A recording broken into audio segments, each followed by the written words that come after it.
اگلا سوال ہے، ہمارے امام مسجد صاحب کہتے ہیں کہ موبائل فون پر قرآن پڑھنے سے ثواب نہیں ملے گا کیونکہ یہ قرآن نہیں ہے، موبائل ہے. ان کو کیسے سمجھائیں؟ میرے بھائی ان کو انجینئرنگ کر کے سمجھائیں.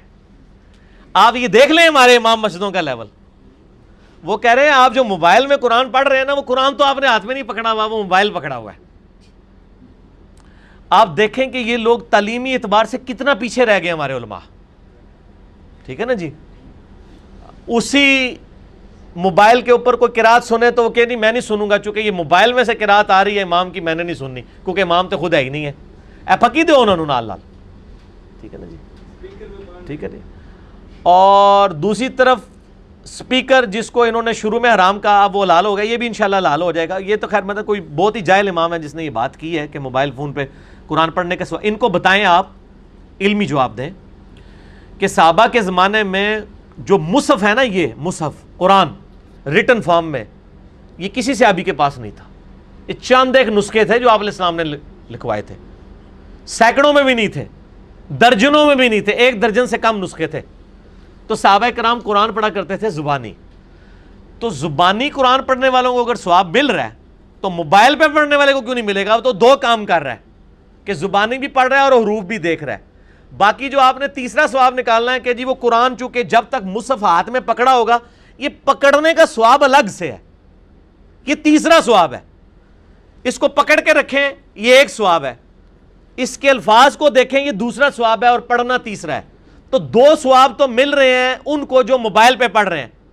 صحابہ کو تو 1 ثواب ملتا تھا، وہ زبانی پڑھتے تھے. موبائل پہ پڑھنے والے کو 2 ثواب مل رہے ہیں، وہ دیکھ رہے الفاظ اور پڑھ بھی رہے. پکڑنے والا آپ کی نظر میں نہیں ہے نا، چلے ہم وہ مان لیتے ہیں آپ کو خوش کرنے کے لیے، لیکن پھر بھی صحابہ سے زیادہ ثواب مل رہا ہے عام بندے کو، کیونکہ الفاظ دیکھ بھی رہے اور پڑھ بھی رہے. اے پھکی جے انجینئرنگ کران گے تواڈے نال، اللہ دے فضل نال ایسی انجینئرنگ ہوئے گی کہ بھول جاؤ گے سب کچھ.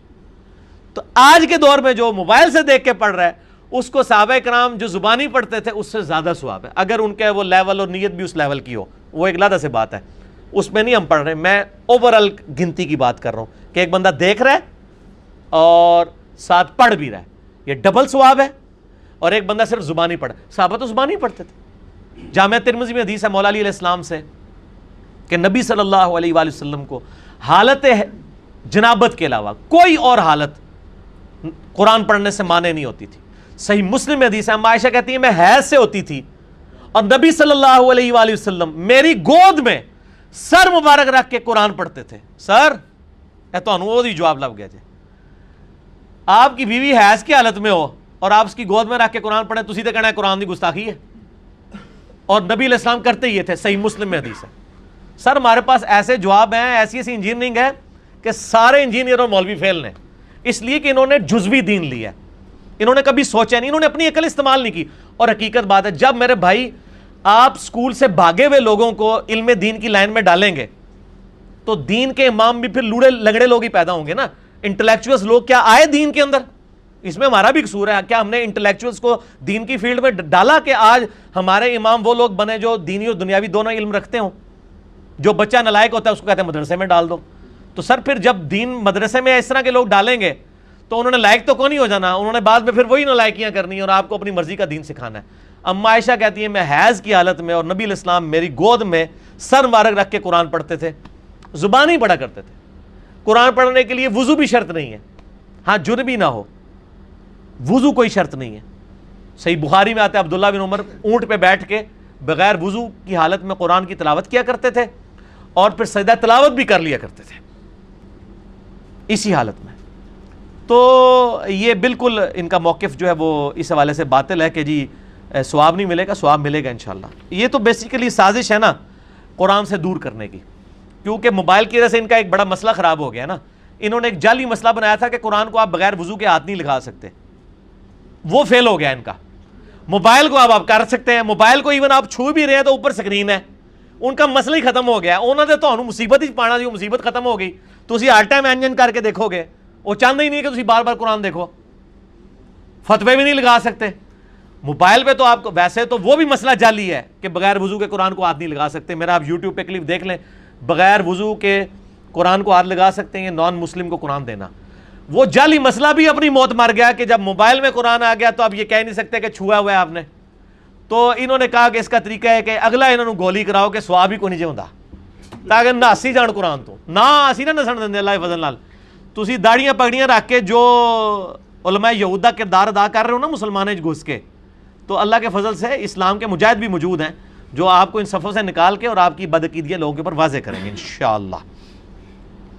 اگلا سوال ہے، سنن نبی داؤد میں ایک حدیث ہے کہ نبی صلی اللہ علیہ وآلہ وسلم دعا مانگنے کے بعد چہرہ مبارک پر ہاتھ پھیرتے تھے، علماء عرب اسے ضعیف کہتے ہیں اور چہرے پر ہاتھ پھیرنے کو بدعت بھی کہتے ہیں، اس حوالے سے آپ کا کیا موقف ہے؟ بالکل غلط کہتے ہیں جی علماء عرب، اور یہ جو حدیث ہے نا ابو داؤد میں، یہ تو واقعی ضعیف ہے، جو مرفوع روایت ہے کہ آپ صلی اللہ علیہ وآلہ وسلم دعا کے بعد اپنے چہرے پہ ہاتھ پھیرا کرتے تھے، یہ روایت اصول محدثین پر ضعیف ہے، لیکن ضروری نہیں ہوتا کہ جو روایت ضعیف ہو اس کی کوئی اور صحیح سند موجود نہ ہو، اس کی صحیح سند بھی موجود ہے۔ اس حوالے سے موقوفاً امام بخاری کی ایک کتاب ہے الادب المفرد، آداب کی کتاب، اس میں انٹرنیشنل نمبر کے مطابق 609 نمبر روایت ہے، یہ بھی اکثر لوگ پوچھتے ہیں اس لیے مجھے زبانی یاد ہے، کہ عبداللہ بن عمر رضی اللہ تعالیٰ عنہ اور عبداللہ ابن زبیر رضی اللہ تعالیٰ عنہ ورضی اللہ عنہم اجمعین یہ دعا کے بعد چہرے پہ ہاتھ پھیرا کرتے تھے۔